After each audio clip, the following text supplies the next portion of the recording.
hablahaas case ka kacay ku ooyay musabixi waxaan leeyahay haddaa musabixi ugu ooydo inuu si waasho masaasoo qurux badnaan doonta in jirteeda geli doonteen taqaaxe ka daayo sida hablaha qayrkiina joojiya baa leeyahay nagu soo kicina muuse wuxuu dalkaa gaarsiin karay gaarsiiya khasaaraha ay nagu soo toosinina yaan leeyahay madaxweynaha waxaan leeyahay saaxiibkay seefta galka saar anaga ku garab taagan musabixi cabdi dee doorashadii ugu dambeysay kaaba xulafaha markii ka hayo wadani ay xulafo noqdeen waqtigii doorashada saaxiib isu dhow meed ahayn miyaa oo la taliya yaanu marna saaxiib maahan ninka hooyada caayan saaxiib ee kabti ugu soo tuwa xagan saaxiibka adiga mala saaxiibaha engineer Faisal Araabe ugu horeyn soo dhawo sidaad u aragtaa arintaas sanad ku saabsan ee laascaanood ka socda maanka waxaan ugu yeeray Luqmaan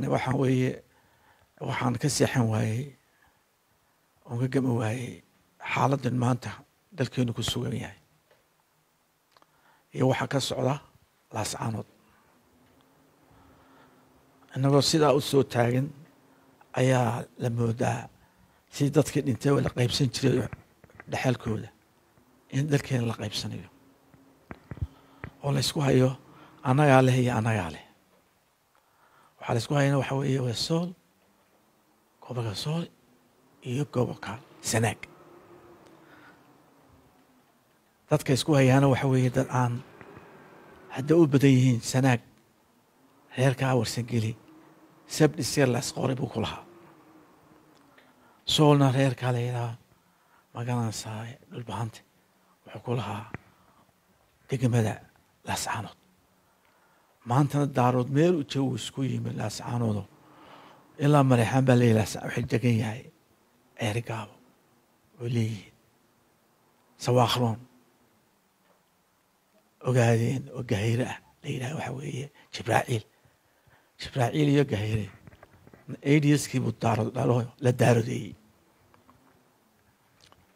waa dad community ku dhex nool beesha garweyn la yidhaaho wataxaleeye iyaga la ceergaabo innaga waxaad moodaa inaynu meeshaba ka maqanay roolkeynii siduu roolkeenu uga maqnaa MAU-da markii soo saxay muuse uu ku keliyeystay difaaceeda Ethiopia ayaa maanta total inu ka maqannahay dhulkeenii oo maqan waxaan ka naxay doraato markay ku shiriyeen daaroodku laas qoray meelkasta iska yimaadeen ay dhigooda reer Somaliland isaaq special ee culamada qaatay ay meherka ka dhexlay iscaayeen haban magaalada habar hawsha isku hayeen waxaan in haysta horta waxa weeye legacy musabixi ilaa 2018 ma qayla war dhibaato kala ma haysan war Muuse inaga qabta la qaban waay waxay noo soo raacay shirki Ceelaf Weyn وأمد الشركة إلى فين وحنا صوصنا محمد حاشي إرو فيسنا وحنا كبدلنا كاها وحبينا وقصونا وحنا ما أنت السعودة أيانا يقصونا إن سومالنا دولة قبل لقديها هذا وحوي ما أنتي كشرتك إلى فين ما أنتيني كره ما السحرين إتحل السمجر برلمان كحل مايو قولتي ده حل مايسو لبدي حسبي محليا شلتي أسبتي إسكو تجينو وحد لك كتاجن من المصادق هذا معارض بان نقون دنا حاجة معارض نقونية وهو كل مية ودنا هو كل مية ما قال قال وعبد الرحمن إيرو يا خضر كم مدحتويه يا اسمان أفكار صدق ما أنت كله وحوي وكل مية يا كل مية كواري حين في كواري يبوني حس متشر معارضي برلمانك واسكا فديا مو قلت ما جرتو لأن لو حسها ما جرتو تاساي سوق عسي وحد بدي شيء أرنتن ما أنت صعدتها وحلو بهاي أنا قاعد أسقف سنة هرتوان شبك هذا يجورات بيشا بالبهانتي تاريخ أنت حصنا لا بتشير هرسا وتشوين ويوحان دتكودا وعنمن وراعين ومركي محمد إن عبد الله حسن إن عبد الله حسن ساس وكلي قف قلتن وراعين وحي كدحين واد اوgeed intii naga inoo soo beegtay ayaa ka badbaatay magada waxa weey markii maxamed siyaad bari eedhinaankii 1989 ayaa nin majeerteen wuxuu yidhi xamar anagoo joognaa talowa markuu afweyne dhaco dhulbaanta xaggay tegi dadka isku abtirsimada ahaayna way laayeen oo majeerteenku markay SSD sameeyeen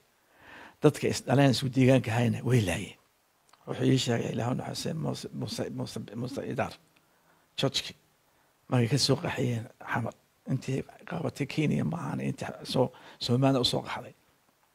hawiyuhu baabuurtii nagala degayeen isaaq baanu sheegan jiray buu yidhi meelaha saan dhulbaanta waxaa noogu xumaabay xawaadle ayuu yidhi kuwii maanta la yidhi dowlad baan idiin sameynayna maalintii Somaliland ay xoreysay maxamed saare Soomaal dhan ka xoreysay waxa badbaadiyey laascaanood garaad qadan kala jaama ilaa khayrka siiye maanta cidii badbaadinsan ma hayno maanta waxaan leenahay maanta cabdiqaniina ma jiro garaadka wareerkiina waa ummadiina hawiye oo tiisii wax teergi waayey oo jaray tala qabsaday hiiraan meelaha ila muqakori la qabsaday oo ceelasha biyaha la joogo oo magaalo quraan maamul ka sameyn kareen idima badbaadin karo warka daaya jooga salayaan si waxaan ahay dad walaalaynu nahay ismaynu guumaysan ismaynu dilin waynu si saamaxnay magaalada amaanta ku shiraysaan intii Soomaaliya gacanta ku haysay saa u qurux badnaatay laydama xasuuqin daarleeydi kuma dumin caruurtii hadduna waxa ugu sheekayseen beenta ka daaya waxa laynooga taaglayahay barnaamijka hawiye nagu xubaa yidhi habarkii jir waa kuwaynu muuse igire ka xoreynay uu ka xoreeyey ma jeerteen muuse igire waa kuwaynu caydiid hubka u siinay afweyne iska rideen kuwa laynooga taaglayaa layidhi laanna qofka hadduu jirku jilco qof wax kasta uu dili karaya marka cid kastaba maanta wax laynoo arkay inuu jilicsannahay laakiin weligay maanu jabin weligay maanu jabin gardarada ma samayno laakiin haddaanu soo jeesano lanagama macaasho waxaas ina dili oo dhan waxaan wax siin jirnaa wey mid kasta xaqiina ku maqan marka waxaan leeyahay Somaliland maanta toosa baan hala tooso waddankan madaxweynean dooranay cabdiraxmaan eeraan dooranay madaxweynaha waxaa laga rabaa roorkiisa inuu soo ciyaaro systemkan waa system madaxweyne maaha system baarlama system maaha madaxweyne muxuu yidhi madaxweyne muxuu keenay ayaa adduunku isweydiiya madaxweyne waxaan ka rabaa ugu baqaya 3 arrimood maanta inuu qabano haddaynu doonina maanta inaynu dalkeena badbaadino oonu dalkeenu noqonin abar jub iyo lobar jubiyey digeen midifle iyo dirku deganaayeen ee la qaybsaday Jubbaland iyo laga sameeyey Gedo iyo laga sameeyey dowlad goboleed laga sameeyey bararuushe marka yaa inuu digeen midifle ka noqon oo inuu soo taagan sooliyo sanaag aan lagu geeraarin waxaan maanta madaxweyne ugu baaqaya kow inuu shir degdeg ah oo wada tashi qaran ah u yeela ummaddu way shiraysaa waxba la isweydiinaya war maxaa nahaya war maxaa nagala gabdoon ayaa leeyahay wadad aan shireen ilaa burco maalinteen go-aankeena gaadhnay ma dib baynu shirnay shir degdega madaxweyne qabo 2 ku dhawaaq baarlamaankana gee wax la yiraahdo Soomaaliya oo la shiriyay aan jirin Soomaaliya jirta xasan sheekh oo maanta laga ciidamo Kenya oo maanta la filiyo in markuu shirkaasi dhamaado $4 milyan buu u qoondeeyay isagana doo inuu yimaado inuu xidho khasaare inagu dhacay gooshacde kii inagu dhacay ee labaad ee xamse yimi laascaanood ku saddexaad yaanu inagu dhici male oo xasan sheekh intuu shirkaa yimaado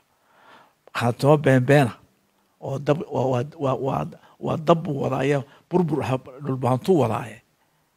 inaanu dhicin inaga ilaaliyo marka wada hadal baarlamaanka guurtiga odaygii wax korkordhin jiray ma kordhisku buu yaqaanay Saleemaan wuxuu u soo saari waayay aynu go'aanka baarlamaankii mee guurtidii mee madaxweyne go-aankaa soo saara taasi waxay gelinaysaa oo dhiiri gelinaysaa maraykanka iyo dadkii inoo dagaalamaya lahaa Soomaaliya hala ictiraafo ku yidhaaheen gadar iyo ay ku yidhaaheen xasan sheekh iyo wala heshiinaya taasay been ka dhigaysaa beentaasay beenaynaysaa inaynu wada hadli jireen turkina dhexdhexaadineen waxaasay u ku soo akhriyeen taa ku dhaqaaq shirkaasna qabo intaa waxa ay dheer waxa dalkan qaribiya waa reer Sheekh Saxaaq shirkaa hortii Arab Sheekh Saxaaq waa inuu gogoshi dhigaa reer Sheekh Saxaaq oo la yidhaahaa Somaliland barota anaga soo kala baxayna anaga wax naga qaldan yihiin nisuga intaan shirkaa guud la qaban anu arintaasan ku talinaya madaxweyne waxaan ku leeyahay leadership la soo bax seefta galka ka saar dalka hogaami waa lagu garab taagay maanta ummadeenu way midaysanta qulubtoodu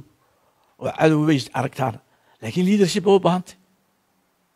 ummadda haddaan la hogaamin oo momentumkaa laga faa'iidaysan shaydaan ba ka faa'iidaysanaya hablahaas casee ka kacay ku ooyey musabixi waxaan leeyahay haddaa musabixigu ooydoonu si waasho ma saasoo qurux badnaan doonta injirtaada geli doonteen taqaaxe ka daayo sida hablaha qayrkiina rag isku haya ha kala dirinaya waxay diideen inay guutada koowaad noqotaan joojiya baa leeyahay haynagu soo kicina muuse wuxuu dalkaa gaarsiin karay gaarsiiya khasaaraha haynagu soo toosinina yaan leeyahay madaxweynaha waxaan leeyahay saaxiibkay seefta galka ka saar anaga ku garab taaganay kaka sida cabdiraxmaan axmed cali halkaa aan keena ictiraafkii taariikhdaasa ku geshti annaga intaasaan taariikhda qayb ka soo geliya oranaya faysal baa saaxiib ahayn oo isku xusbi ahaan jireen guusha inoo geeli aan ku garab taaganay haddaa la ilaahay musabixi cabdi dee doorashadii ugu dambeysay idinkaaba xulafaha markii ka hayo wadani ay xulafo noqdeen muddooyinka ugu dambeeyeyna eedeymaad u jeedinaysaa waktigii doorashada saaxiib isu dhow mayd ahayn miyaa oo la taliya war anagu saaxiib maahayn qodobka AU-dan taageeriyey issue baan taageeray maxaa u taqaana aniga ninka weligeed saaxiib ma noqonay issue-ga MAU-dan waan taageerayaa halkaasaan iska midnay siyaasiyiintu asxaabtu issues ku kala tagaan arrin waa isku mid dee anu marna saaxiib maahayn ninka hooyada caayaan saaxiib ahayn ee kabta igu soo tuuray markaan 2018 markaan lahaa meeshan wuxuu haystaa bakhaar ka maqnaa uu helay ya Somaliland markaan lahaa waa 2018 xagan saaxiibka ahayn adiga mala saaxiib shacbi rees waxaa leeyahay baqina tawxiidka wala la jabinay kayga tawxiidka hamoodin in la dhacay aniga tawxiid saddex aan ba tawxiidku iyo waa Sacuudiga kayga iyo wuxuu ahaa Sacuudi iyo Somaliland kaygana uu taagay baqina وانا ادي hadlaya socodle mar haddaan anigu hadlayo weli jiro wixii ceelafeen la igu soo talagalay ya wanaag ka nool marka waxaan leeyahay madaxweyne soco habaqina shacbigeena noolaada nabadku noolaada sooliya sanaag ceeri gaabo waa dhulkeeni waa xabaalaheeni xaaraan buu caalan kale ka yahay oon kaa tawxiidka ahayn macalinka shaydaanka ayaa weli weyn sidato hawiyihi ku engegisan yahay never again bay tala ونسكت على aad buu mahadsan yahay injineer Fasax Carawa gudoomiye xisbiga